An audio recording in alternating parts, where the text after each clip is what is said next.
আমাদের খাওয়া দাওয়া শুরু। এখানে পড়াশোনা করছে।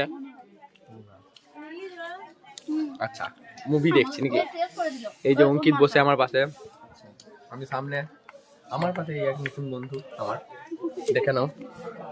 পারভেজ নতুন বন্ধুটা অনেক পুরনো, কিন্তু মুখটা নতুন, একটা ফস্সা ছেলে।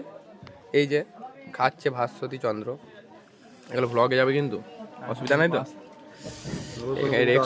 ওই যে আমাদের একটা বন্ধু অহনা। অহনা, হ্যালো অহনা, মুখ দেখাবে না। আর এই যে পাপাই কি করছিস রে? দেখে নিয়েছি। রেক্সোনা কিছু বলতে চাস? কিছু বল, আমার ভ্লগটা যাতে একটুখানি প্রাণোচ্ছল হয়ে যায়। খেতে দেখ বাবা, কেউ তো সবসময় গিলতেই থাকবে। বাহ, ফোন ভেঙে গেছে। হ্যাঁ, চারটনে ভেঙেছে। এই কথাগুলো ছেড়ে দেবে। হ্যাঁ, সব ছাড়বে ও, সব ছাড়বো, আমার তো সব ছাড়াই কাজ। গিলেই যাচ্ছে। এই যে আমাদের ট্রেন চলছে।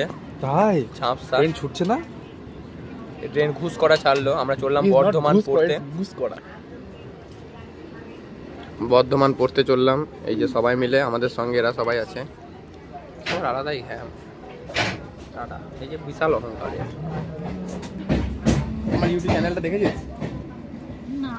হ্যাঁ, সাবস্ক্রাইব করে দিস। ফেমাস হয়ে যাবি তারপর দেখবো।